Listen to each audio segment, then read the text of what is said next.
준비한 사진을 한 장 보여주시겠어요? 네. 여러분 혹시 창백한 푸른 점이라고 하는 이 사진을 보셨는지 모르겠어요. 이 창백한 푸른 점이라고 하는 이 사진인데, 이 창백한 푸른 점은 지구의 사진을 부르는 명칭이에요. 그래서 이 사진에 보면 저기 파란색 동그라미에 보이는 그 점 같은, 먼지 같은 반짝이는 점 하나가 있잖아요. 그게 바로 지구입니다. 이 사진은 1990년 2월 14일 보이저 1호가 촬영한 사진이에요. 촬영 당시 이 보이저 1호는 지구로부터 약 61억 킬로미터 떨어진 거리에 있었습니다. 당시 보이저 계획의 이 화상팀을 맡았고 또 천문학자였던 칼 세이건이라는 사람의 주도에 의해서 이 사진이 촬영되었어요. 이 사진을 보고 감명을 받은 세이건이요, 창백한 푸른 점이라고 하는 책을 저술하게 되었습니다. 그는요, 지구는 광활한 우주에 떠있는 보잘것없는 존재에 불과함을 사람들에게 가르쳐주고 싶었다라고 밝히면서 그의 책에서 다음과 같이 이렇게 이야기합니다. 이렇게 멀리 떨어져서 보면 지구는 특별해 보이지 않습니다. 하지만 우리 인류에게는 다릅니다. 저 점을 다시 생각해 보십시오. 저 점이 우리가 있는 이곳입니다. 저곳이 우리의 집이자 우리 자신입니다. 여러분이 사랑하는, 당신이 아는, 당신이 들어본, 그리고 세상에 존재했던 모든 사람들이 바로 저 작은 점 위에서 일생을 살았습니다. 우리의 모든 기쁨과 고통이 저 점 위에서 존재했고, 인류의 역사 속에 존재한 자신만만했던 수천 개의 종교와 이데올로기, 경제 체제가, 수렵과 채집을 했던 모든 사람들, 모든 영웅과 비겁자들이, 문명을 일으킨 사람들과 그런 문명을 파괴한 사람들, 왕과 미천한 농부들이, 사랑에 빠진 젊은 남녀들, 엄마와 아빠들, 그리고 꿈 많던 아이들이, 발명가와 탐험가, 윤리 도덕을 가르친 선생님과 부패한 정치인들이, 슈퍼스타나 위대한 영도자로 불리던 사람들이, 성자나 죄인들이 바로 모두 이곳 태양빛에 걸려있는 저 먼지 같은 작은 점 위에서 살았습니다. 여러분, 우리는 오늘로 앞서 말했듯이 하박국 네 번째 시간을 나누고 있어요. 하박국은 하나님 앞에 이해되지 않는 현실을 두고 질문했었습니다. 그리고 그런 하박국의 질문에 하나님이 분명히 응답을 하셨어요. 비록 그 응답이 하박국에게는 다 이해되지 않는 응답이었지만, 여러분, 그것은 그러나 분명 하나님의 응답이었습니다. 살아계신 하나님의 응답이었다는 거예요. 그 응답을 주신 하나님은 전능한 하나님이셨어요. 여러분, 우리도요, 하나님 앞에 무언가를 구할 때, 또 질문할 때, 그리고 하나님으로부터 응답을 얻었을 때 그 응답이라는 것이 우리의 마음에 썩 들지 않을 때가 있어요. 그렇다 보니까 우리는 무의식 중에 응답을 응답으로 받아들이지 못하게 되는 것입니다. 마음에 들지 않는 응답은 우리가 응답이라고 여기지 않는 면들이 있다는 거예요.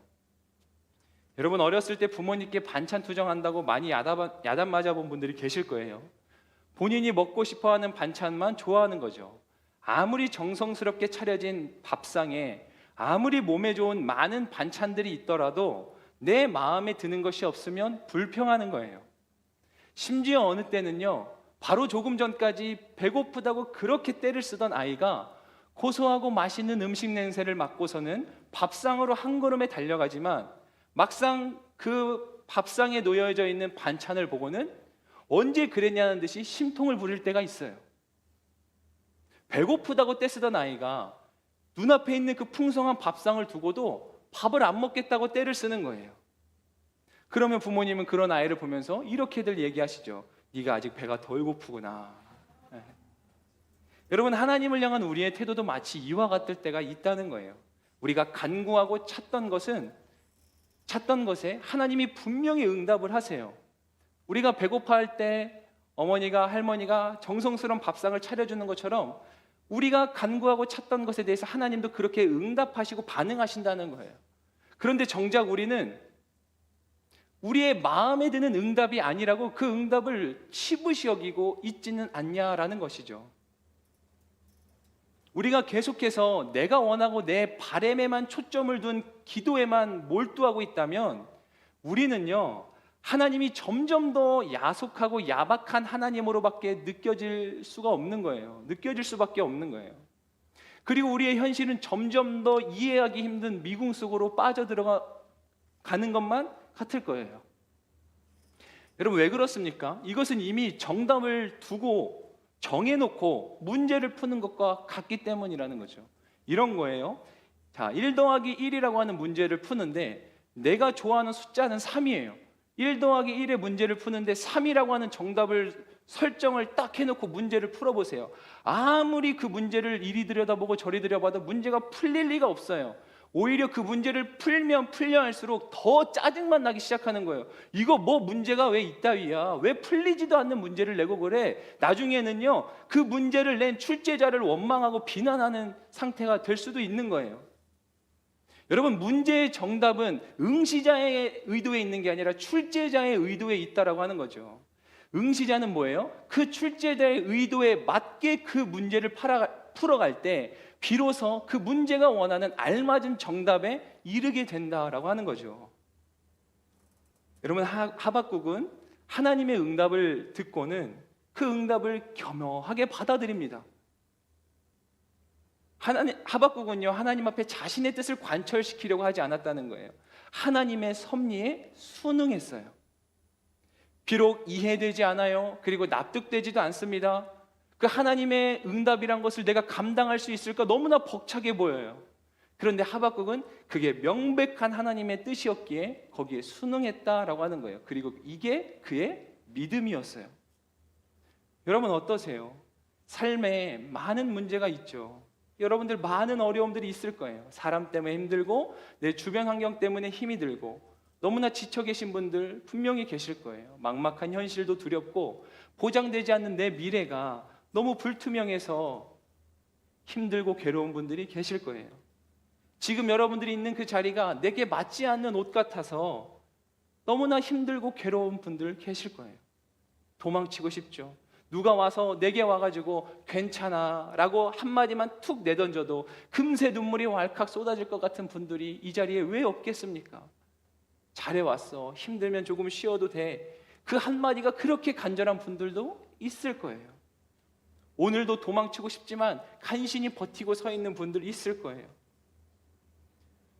저는 여러분들의 그런 상하고 지친 심령에 정말 따뜻하고 포근한 위로가 있기를 바랍니다. 그런데 여러분, 그 위로가 여전히 사람의 위로라면, 여전히 세상으로부터 오는 위로라면 우리는 언젠가는 다시금 필연히 지금 겪고 있는 그 쓸쓸함과 외로움을, 그리고 지금 느끼고 있는 그 절망과 낙심을 다시 또 마주하게 돼야 되는 상황이 올 수밖에 없다는 거예요. 제가 여러분들을 절망스럽게 하려고 드리는 말씀이 아니고요, 이 시대를 살아가는 우리들이 사실 다 위로가 필요하지 않습니까? 엄마나 아빠나 자녀나 아이들이나 노인이나 젊은이나 모두가 다 위로가 필요한 시대라고 해도 과언이 아니죠. 저는 사실요, 이 시대의 청년으로 살아가는 것 자체가 너무나도 여러분들이 불쌍하게 여겨지는 면도 있어요. 저도 어쩌면 그 한 사람이겠지만 이 시대의 젊은이로 이제 이 나라를 다시 일궈가고 다음 주자로 바톤을 이어받아야 되는 그 자체가 괴로운 인생들. 그래서 많은 청년들이 내 자식은 그런 고생 시키고 싶지 않아. 그래서 그냥 자녀를 갖는 것 자체를 힘들어하는 거 아니겠습니까? 태어나는 게 곧 고생의 시작이니까요. 여러분, 그런데요, 앞서도 말씀드렸다시피 우리 모두가 다 위로가 필요한데 그 위로를 여전히 사람에게서, 그리고 어떤 환경이나 조건에서 찾으려고 하잖아요. 그럼 여러분, 우리는 갈증이 심해서 지금 바닷물을 들이마시는 꼴밖에 되지 않아요. 물론 그런 것들도 우리에게 필요해요. 그런데 거기서만 멈춰 있고 그냥 그 위로에만 만족해가지고 거기서 끝나버리면 여러분, 우리 안에는 채워지지 않는 공허함과 쓸쓸함이 있다는 거예요. 여러분, 하나님이 세상을 만드실 때 다 말씀으로 만드셨는데 사람만 친히 하나님이 만드셨어요. 성경이 그걸 뭐라고 또 덧붙여 말하냐면, 사람을 만드실 때 하나님이 하나님의 형상대로 만들었다라고 표현해요. 여러분, 장갑 있죠? 손에 끼는 장갑. 장갑은 무슨 형상으로 만든 거죠? 손의 형상이에요. 그럼 그 장갑 속에 뭐가 들어가야 장갑이 꽉 차죠? 당연히 손이에요. 똑같습니다.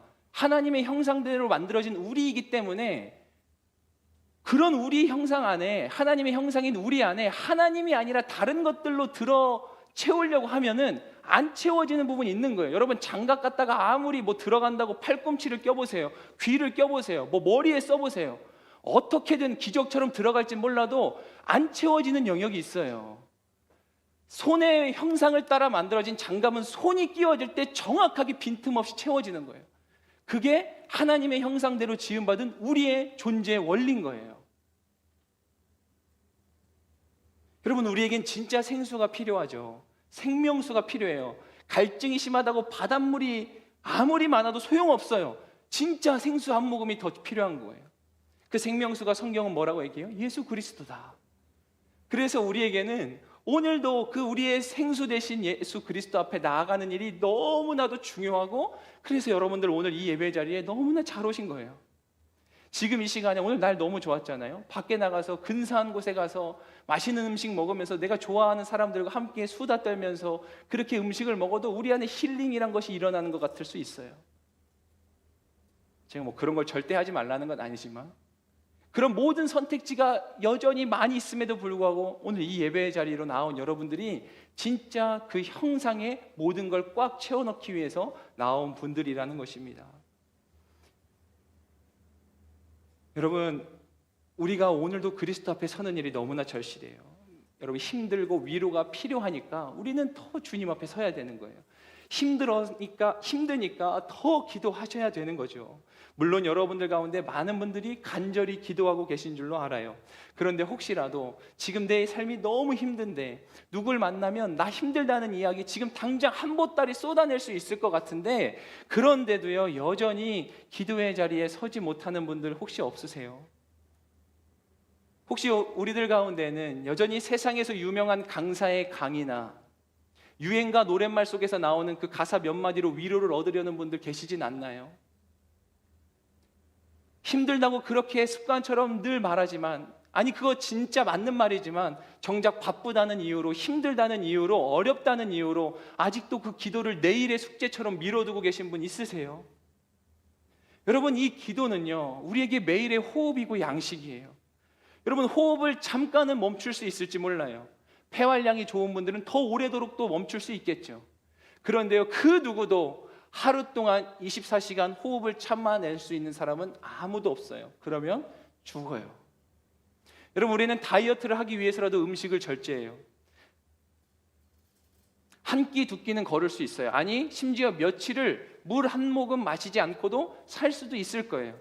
그런데요, 누구도 수개월, 아니 수일조차 물 한 모금 없이 살아내는 것은 불가능한 일이에요. 여러분, 우리는요 위로가 필요하기 때문에 더 기도해야 되는 사람들이에요. 살기 위해서 기도하고요, 내가 죽지 않고 살려면 더 그래서 기도해야 돼요. 여러분들 잘 아실 거라고 생각해요. 기독교의 세계관에서 죽음이란 걸 말할 때는 지금 우리 눈에 보이는 이 육신의 죽음만을 말하지 않아요.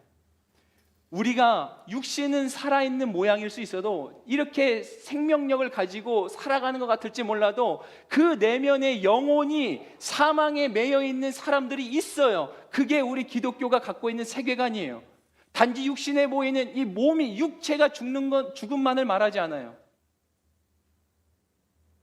육신은 살아있는데 영적으로는 죽은 것이나 다름없는 인생을 살아가는 사람들이 있다는 거예요. 디모데전서 5장 6절을 개역개정 버전으로 이렇게 기록되어 있는데 보시겠어요? 향락을 좋아하는 자는 살았으나 죽었느니라. 살아있는데요 죽은 사람과 다를 게 없다는 거예요.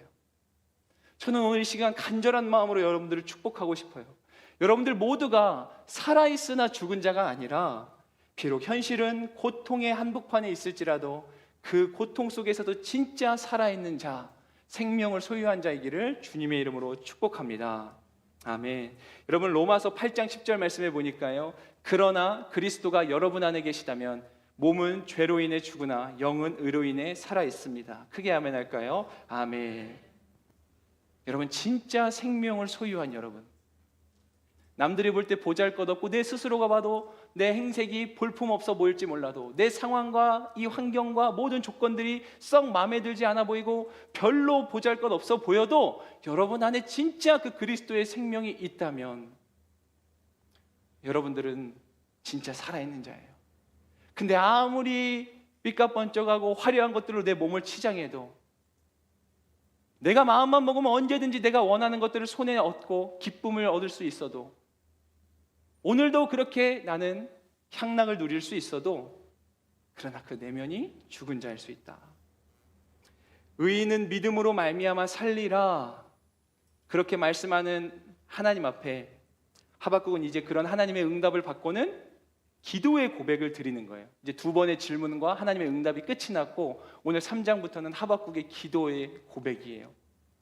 특별히 그 기도의 핵심이 요약되어 있는 것이 바로 오늘 본문 2절 말씀인데 우리 함께 2절 말씀을 다시 한 번 더 읽겠습니다. 2절 말씀입니다. 시작. 오 여호와여, 나는 주의 명성을 듣고 두려웠습니다.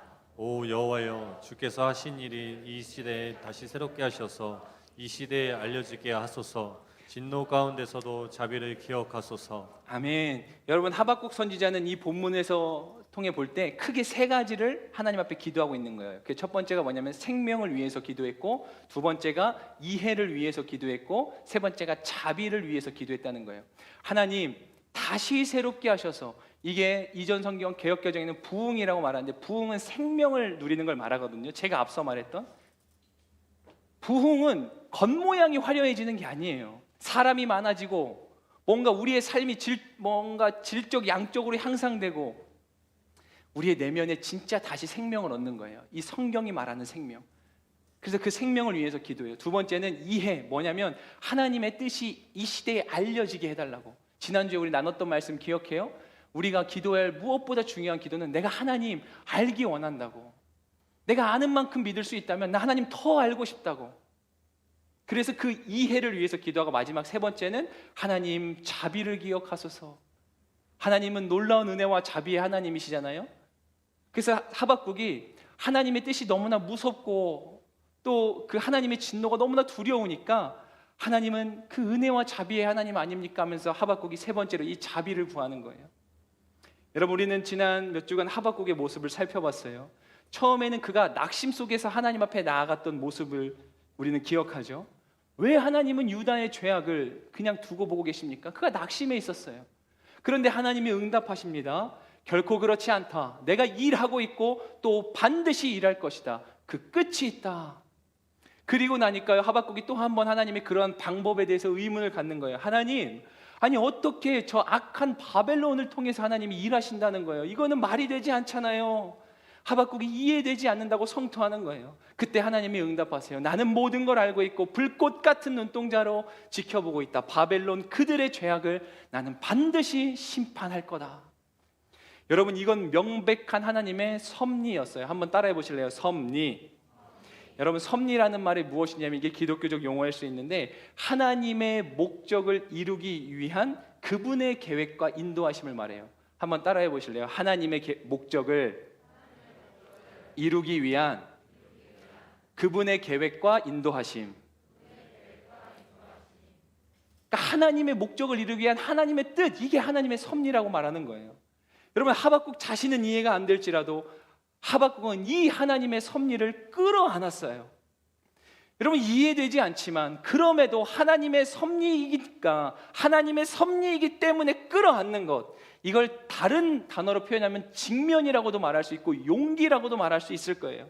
여러분, 문제 앞에 서 있는 우리에게 믿음이, 오늘도 우리의 심령을 향해 외치는 것은 이런 거예요. 너희가 믿음이 있다면 문제 앞에 직면하고 용기를 가지고 서라. 두려워 말라, 놀라지 말라. 너희의 믿음이 세상을 이긴 믿음이다. 여러분, 우리의 본능은요, 두려움 앞에서 회피하고 싶은 게 사실 인간의 본능이에요. 문제가 있으면 그 문제 앞에서 달아나고 싶어지는 거예요. 힘들고 벅차면 돌파하기 위해서 고민하고 씨름하는 것보다는 다른 길을 찾으려고 해요. 더더욱이나 절대 진리의 가치가 희미해져가는 이 시대 아닙니까? 그 현상이 더 날로 더 거세져 가요. 제가 어제 예배를 드리다가 이상준 목사님의 말씀을 듣는데 목사님이 그런 얘기를 해주셨어요. 한 사람이 대학교에 가가지고 40대 백인 남성이 그 대학생들을 붙잡고서 내가 지금 10대 중국 소녀라고 말하면 당신은 믿겠습니까? 그 사람이 뭐라고 대답해요? 당신이 그렇게 느낀다면 그런 거겠죠. 아니죠. 아닌 거죠. 절대 진리라는 게 없어진 게 그냥 당신이 느끼는 게 진리라는 거예요. 이게 포스트 모더니즘이잖아요. 진리가 없는 거예요. 그래서 포스트 모더니즘이 교회의 치명적인 게 교회에는 절대 진리, 하나님이라고 하는 이 진리가 있다라고 말하는 집단인데 세상은 어떻게 말해요? 왜 고리타분하는 거냐? 네가 느끼는 게 진짜야. 틀린 건 없어. 다를 뿐이야. 야, 이런 얘기 들으면 젊은이들은요, 와, 깨어있는 지성인이라고 생각하는 거예요. 이게 아니라도 괜찮아. 그렇게라도 하면 된다. 이런 식인 거예요, 세상은. 뭐로 가도 서울로만 가면 된다 이거예요. 여러분 맞습니까? 어떻게 가도 서울로만 가면 끝나는 거예요? 옆 사람 차 폭력으로 휘둘러서 그 사람 차 빼앗고 내가 훔쳐서 타서 서울로만 가면 끝나는 겁니까? 결과만 중시하는 세상 속에서 우리는 더더욱이나 과정을 절대로 놓쳐서는 안 돼요. 절대적인 게 없다, 네가 느끼는 게 진리다라고 말하는 세상 속에서 여러분들 어떻게 살고 계세요? 여러분 그게 진짜 동의가 되세요? 여러분 세상에서 보면 그런 말들이 어떤 면에서는 일리 있는 말처럼 이해될 수 있겠지만, 그리고 진짜 어떤 영역에서는 그게 맞는 진리처럼 보여질 수 있지만, 여러분 그러나 다시 물어보고 싶어요. 그것으로 모든 세상의 것들이 설명이 됩니까? 네가 느끼는 게 진리야, 이 논리로 세상의 모든 게 설명이 되냐는 거죠. 여러분 저 역시도 이 시대를 살아가는 한 사람의 그리스도인이지만 그런 저조차도 인정할 수밖에 없는 건 저뿐만 아니라 우리 모두가 이 시대의 크리스천들이, 특별히 젊은이들이 돌파력이 없어요. 사생결단으로 기도하는 사람을 찾기가 도무지 쉽지 않아요. 죽으면 죽으리라고 에스더처럼 그렇게 자신의 사명의 자리를 지키려고 간절히 붙들고 기도하는 사람 보기가 점점 더 어려워요. 어딘간 있을 거예요. 우리 중에도 있으리라고 생각해요. 근데 분명히 보기 어려워요. 우리 어머니, 아버지, 우리 할머니, 할아버지 세대들에 비하면 진짜로 그 산에 올라가 밤이슬 맞도록 동이 터오도록 간절히 기도했던 그 기도의 흔적들, 사실 어렵잖아요. 그렇죠? 보기 힘들잖아요. 여러분 하나님께서 한국교회에 허락하신 많은 믿음의 선조들이 있어요. 여러분들이 존경하고 좋아하는 많은 분들이 계실 거예요. 그 가운데 우리 모두가 잘 알고 있는 주기철 목사님이 계세요. 하나님 부인하지 않고 신사참배를 끝까지 거부해서 모판 위를 걸어갔던 그 목사님. 옥에 갇혀있는 성도들, 내가 교회 다닌다, 하나님 믿는다는 이유만으로 옥에 갇힌 성도들을 불러다 놓고 그 일본 군사들이 너희들이 신앙을 부인하고 신사참배를 하면 너희들이 앞에 있는 이 주기철 목사는 모판 위를 걷지 않아도 된다. 그런데 너희가 만약 여전히 고집부리고 신사참배하지 않으면 이 주기철 목사는 이 모판 위를 걷게 될 거다. 서슬퍼렇게 날카로이 서 있는 그 대못들이 눈앞에 있어요. 성도들이 부인하면 목사님은 이 모판을 걸어야 되고, 성도들이 신사참배 그냥 눈 딱 감고 한 번만 하면 목사님 여기 안 걸어도 돼요. 근데 그때 주기철 목사님이 먼저 나서서 이렇게 얘기해요. 성도들이요, 나 주기철 목사를 생각하지 마십시오. 여러분 오직 주님만 바라보세요. 오직 십자가 주님만 바라보세요. 그렇게 말하고는 본인이 서둘러 그 모판 위를 걷기 시작합니다. 한 발 한 발 짙은 피를 쏟아내면서 그 위를 걸어가요. 한 걸음을 내디딜 때마다 살점이 뜯겨 나가지만 그는 끝까지 걸어갑니다. 성도들이 행여나 연약함 속에 부인할세라 목사님은 그 모판 위를 뚜벅뚜벅 걸어가요. 그걸 바라보는 성도들은 눈물을 쏟아내면서 찬송을 불러요. 저 높은 곳을 향하여 날마다 나아갑니다. 내 뜻과 정성 모아서 날마다 기도합니다. 내 주여 내 맘 붙드사 그곳에 있게 하소서. 그곳은 빛과 사랑이 언제나 넘치옵니다. 제가 설교 준비하다가 여기를 쓰다가 설교를 더 못 쓰고 펑펑 울었거든요. 그래서 설교할 땐 안 울 줄 알았는데, 성도들이 신앙을 부인할까 봐 그 모판 위를 올라서서 살점 뜯겨나가도록 걸어가는 목사님이나, 그 목사님을 바라보며 눈물 쏟는 성도들이 부르는 이 찬송의 고백이나, 여러분, 이게 기독교예요. 여러분들이 어떻게 느낄지 몰라도 제가 여러분들에게 전하는 기독교는 이거예요. 여러분, 이건 분명 고난을 끌어안는 성도의 모습입니다. 아니, 더 정확히 말하면 하나님을 향한 그 믿음을 부인하지 않고 그 믿음을 그냥 끌어안는 거예요. 고통이 와요, 고난이 눈앞에 있어요. 그래도 포기하지 않고 타협하지 않는 거예요. 여러분, 포기해도 돼요. 적당히 타협할 수도 있어요.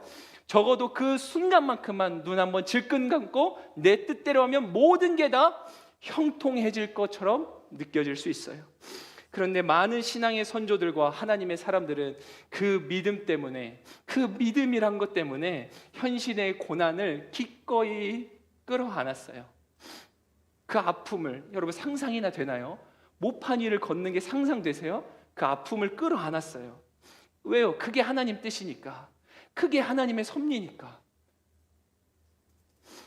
여러분, 어쩌면 우리의 신앙이 예수 그리스도를 생각할 만큼 그만큼의 깜냥이 안 되는 건지도 모르겠어요. 우리가 많이 노래 부르죠? 예수님 닮기 원한다, 내가 주와 같이 되기를 원한다. 그런데 어쩌면 우리의 신앙은 정작 예수님을 언급하기에는 아직 한참이나 깜냥이 모자란 거예요. 우리는 그 예수님을 닮고자 하는 분들의 신앙에도 어쩌면 한참 부족한 것이 아닐까. 여러분, 여러분들은 여러분들의 인생을 향한 하나님의 섭리를 알고 계세요? 하나님이 여러분들 향해 어떠한 목적을 갖고 계신다는 걸 여러분 스스로가 확신하고 계신가요? 어쩌면 여러분들 가운데 고난의 한복판에서 신음하고 있는 분들도 계실 텐데, 그러한 여러분들에게도 물어보고 싶어요. 여러분, 그 고난이 하나님의 섭리라고 하는 생각은 해보신 적 있으셨어요? 여러분들이 알고 계시다면 정말 다행이에요. 그건 매우 큰 산을 넘은 것과 같아요. 저는요, 많은 크리스천들이 하나님의 섭리를 모른다고 생각하지 않아요. 몰라서 문제가 아니고요, 아는데 그게 받아들여지지 않는 게 문제인 거예요. 그 섭리를 끌어안을 수 없는 것이 그만큼 우리 안에 그 근력이 없는 게 문제일지 몰라요. 왜 근력이 없어요? 왜 믿음의 근력이 없어요? 기도가 없으니까. 그 섭리를 끌어안는 기도가 없으니까 하나님의 섭리인 걸 안아도 끌어안을 수가 없는 거예요. 여러분, 내가 아무리 우리 아들이 사랑스럽고 이 아이를 번쩍번쩍 들어안고 끌어안고 싶어도 제가 아무런 운동도 안 해서 손에 근력이 하나 없으면 내가 이 아이를 안아줘야 된다는 걸 알면서도 안아줄 수 없어요. 여러분, 하나님이 말씀하세요. 예레미야 29장 11절 말씀에 여호와의 말이다. 내가 너희를 위해 갖고 있는 계획들을 내가 알고 있으니 그것은 평안을 위한 계획이지 재앙을 위한 것이 아니며 너희에게 미래와 소망을 주기 위한 것이다. 믿으시는 분들은 크게 아멘 할까요? 아멘. 이 말씀에 보면 내가 너희를 위해 갖고 있는 계획이라고 하는 표현 보셨어요? 그게 섭리라고 하는 거예요. 하나님이 저와 여러분 각 사람을 향해 갖고 있는 계획이 있어요. 그게 섭리예요. 근데 그게 어떤 사람을 계획은 승승장구하는 것 같아요. 하나님이 그 사람을 향해 갖고 있는 계획은 그가 20대 30대 때 찬란한 꽃을 피우는 계획일 수 있어요. 그러면 어떤 사람의 인생은 하나님이 그의 인생에 50대 60대가 돼야 꽃을 피는 인생으로 계획하셨을 수 있는데, 그 사람이 보기에 20대 때 꽃 피우는 인생은 보면서 무슨 생각하냐면, 뭐지? 내 인생엔 하나님이 살아계신가? 하나님이 나를 버리신 건가? 난 사랑하지 않나? 그렇게 생각하는 게 우리들 마음 아니냐는 거예요. 여러분, 지금 이 순간이 조금 괴롭고 어려워도 우리는 이 하나님의 섭리를 끌어안아야 돼요. 이 섭리를 온전히 깨닫고 깨달을 뿐만 아니라 끌어안아야 되는데, 이걸 끌어안으려면 기도밖에 없어요. 기도가 절대적이에요. 기도하지 않고는 불가능합니다. 여러분, 하박국은 지금 그 기도를 하나님 앞에 드리고 있는 거예요. 여러분, 어쩌면 우리와 같은 모습으로 시작됐던 하박국의 모습이었어요. 낙심했고 의문을 가졌던 모습. 그런데 지금 이러한 기도를 드리고 있는 하박국의 모습은 우리가 어떻게 믿음으로 살아가야 되는지를 보여주는 청사진이라고 볼 수 있어요. 자, 낙심으로 시작했고 의문을 가지고 인생의 의문을 품었던 모습은 우리나 하박국이나 똑같아요. 근데 계속 그렇게 끝나는 게 아니고 그 의문이 풀려야만 직성이 풀리는 게 그게 우리가 나아가야 될 방향이 아니고, 하박국은 어떻게 하냐면 비록 낙심과 의문에서 시작했지만 그는 섭리를 끌어안는 기도로 나아갔다. 이게 우리가 가야 될 믿음의 걸음이라는 거예요. 여러분, 작년에 해외에서 있었던 작은 이슈가 있었어요. 이 어미 고슴도치가 새끼를 낳자마자 죽게 되어서 그만 졸지에 이 새끼 고슴도치 4마리가 어려움에 처하게 된 거예요. 엄마가 죽었으니까요. 그래서 이것을 본 주인이 불쌍히 여기던 찰나에 마침 키우던 고양이가 떠올랐어요. 그래서 고양이 곁에 이 새끼 고슴도치 4마리를 조심히 내려놓습니다. 고양이 역시도 얼마 전에 새끼 고양이를 낳았기 때문에 이 어미 고양이가 자칫 굉장히 예민해져 있을 수 있는 상태였어요. 그래서 굉장히 조심스럽고 염려하는 마음으로 주인이 이 새끼 고슴도치를 고양이 곁에 내려놓는데요, 놀라운 일이 벌어진 거예요. 이 어미 고양이가 이 새끼 고슴도치를 따뜻하게 품어주는 거예요. 심지어 이 새끼 고슴도치들이 자기 엄마인 줄 알고 어미 고양이 품으로 파고들어요. 어미 고양이는 또 그런 새끼 고슴도치들에게 자신의 젖을 물리기 시작합니다. 새끼 고슴도치가요, 고양이의 품을 파고들고 심지어 젖을 물 때마다 이 고양이는 고통스러운 거예요. 가시에 찔리기도 하고 불편한 거예요. 아픈 거예요. 근데 고양이가 표정을 찡그릴지라도 계속 새끼 고슴도치를 품어줘요. 여러분, 문득 설교를 준비하는데 이 내용을 알게 되고 무릎을 치게 됐어요. 이거야. 아파도 품는 거야. 그래, 아프더라도 끌어안는 거지. 이게 사랑이지. 사랑하면 그렇게 할 수 있지. 이게 사랑이야. 사랑이 우리를 그렇게 만들지. 여러분, 동물들도 모성애라고 하는 강력한 사랑의 힘이 모티브가 되니까요, 가시에 찔리더라도 끌어안아요. 하물며 하나님의 형상대로 지음받은, 그래서 하나님과 우리 사이에는 오로지 사랑으로밖에 설명될 수 없는 우리에게 하나님과의 사이에서 이 사랑만 남는다면, 여러분, 우리도 때로는 고통스러운 그 섭리를 끌어안을 수 있지 않겠습니까? 내가 하나님 진짜 사랑한다면 말입니다. 여러분, 하나님을 이용하려고 하면 고통을 끌어안기 힘들어요. 하나님 때문에 덕 좀 보고 하나님을 내 인생을 팔자를 펴게 해줄 수단으로 생각하잖아요. 여러분, 죽었다 깨어나도 이 섭리를 절대 끌어안지 못합니다. 여러분, 하나님을 사랑해야 돼요. 하나님을 진짜 사랑해야 돼요. 하나님을 사랑하면 그분의 어떤 섭리라도 끌어안아지는 거예요. 비록 눈물 흘리지만 어떻게 우리의 인생이 매일 룰루랄라이겠어요? 그리스도인들이라고 어떻게 매일 룰루랄라 해피할 수 있겠어요?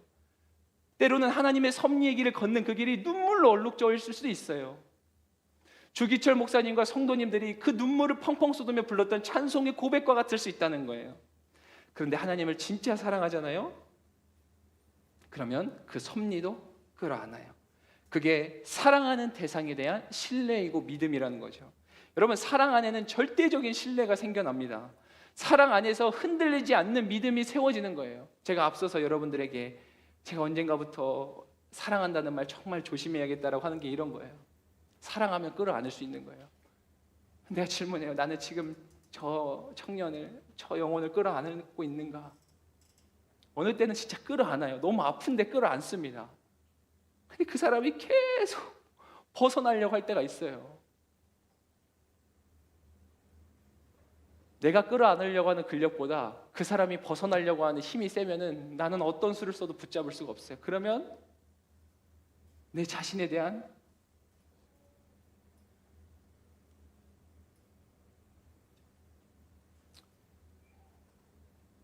한심함이 생겨나요. 내가 뭐 했나 그동안.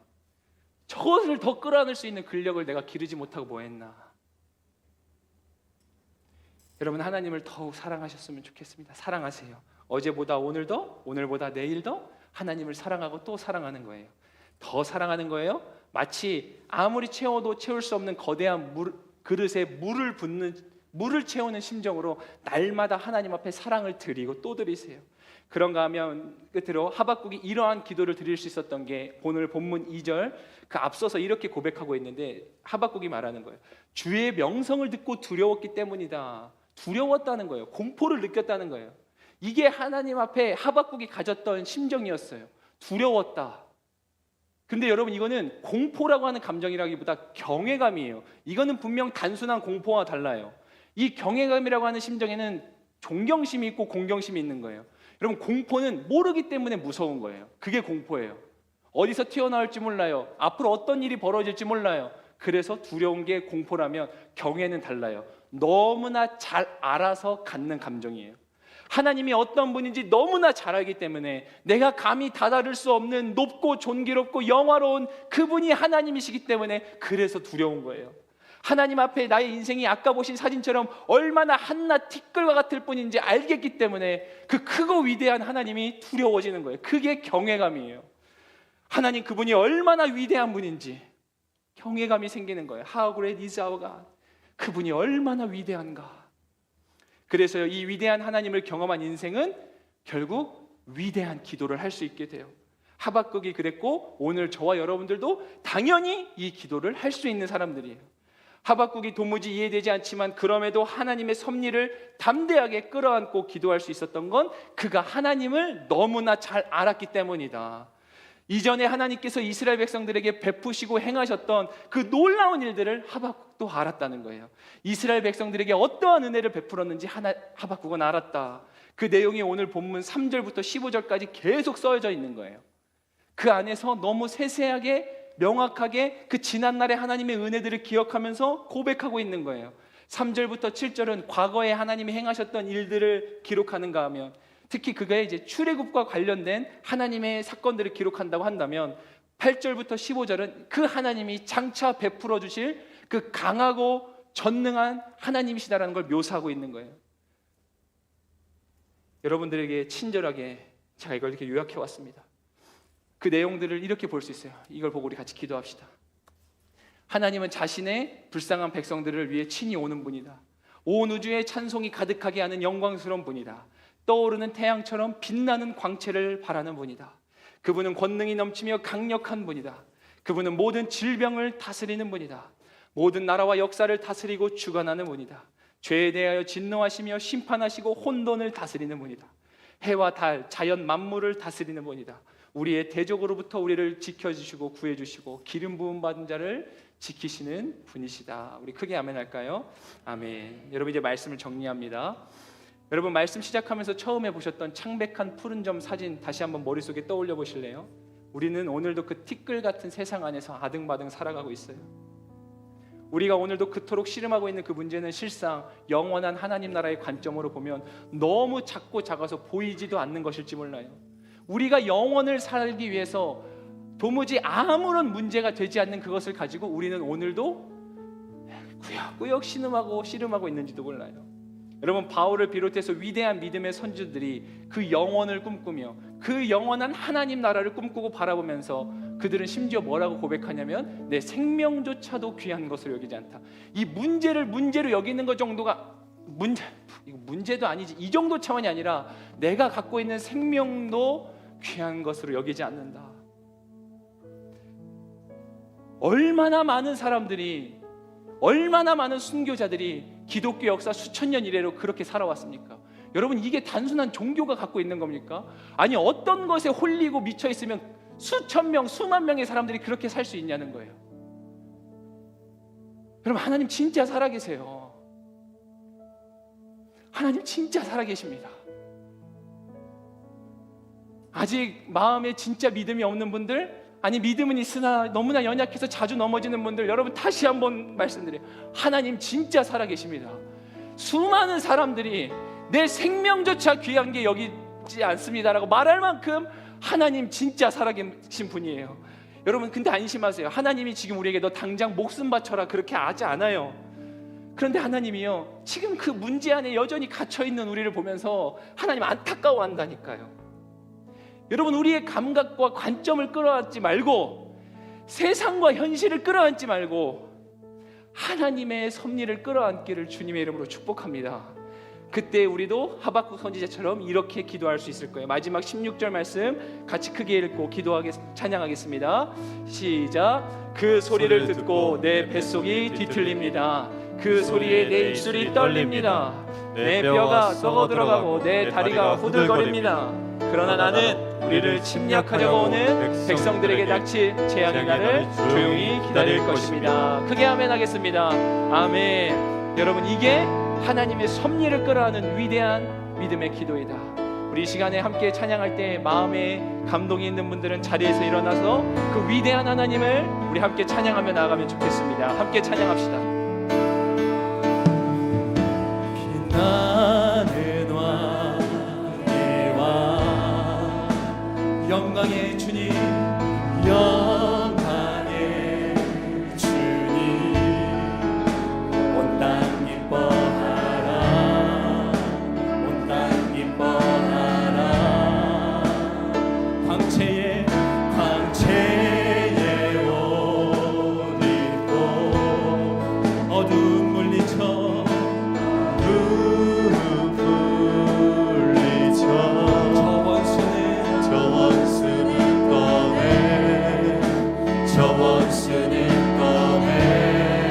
더 빛나는 왕의 왕, 빛나는 왕의 왕, 영광의 주님, 영광의 주님, 온 땅 기뻐하라, 온 땅 기뻐하라. 광채에 옷 입고, 광채에 옷 입고 어둠을 물리치신 주님, 어둠은 물리쳐 저 원수는 떠내, 저 원수는 떠내. 우리 함께 선포합니다. 위대하신 주 찬양의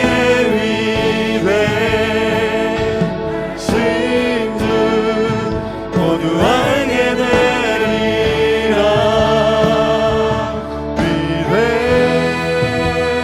위대하신 주,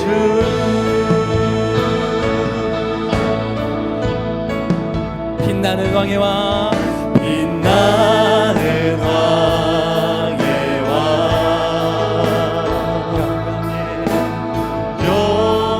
영광의 주님,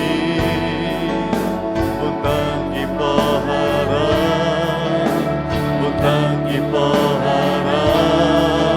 광채에 옷 입고, 광채에 옷 입고 어두운 물리쳐 저 원수는 떠내. 우리 이번에 2절 가사로 이렇게 고백할까요? 영원한 주의 주, 영원한 주. 여러분, 정말 믿음으로 고백할 수 있어야 됩니다. 시간의 주, 우리 하나님 그런 분이세요. 알파와 오메가. 이 고백의 뜻은 하나님이 처음이고 끝이 되신다는 거예요. 삼위의 하나님, 삼위의 하나님, 아바 성령, 예수. 그분은 사자와 어린 양, 우리 전심으로 고백하겠습니다. 위대하신 주,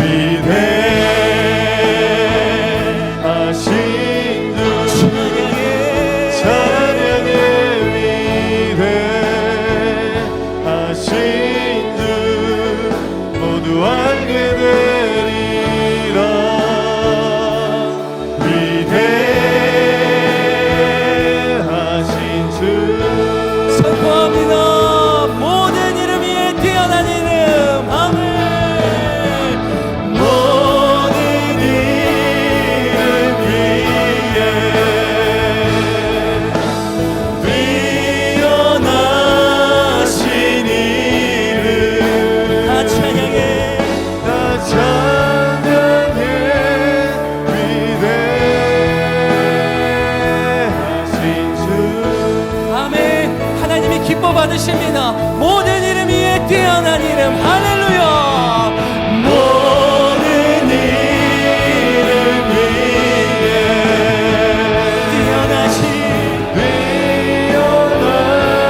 목소리로 위대하신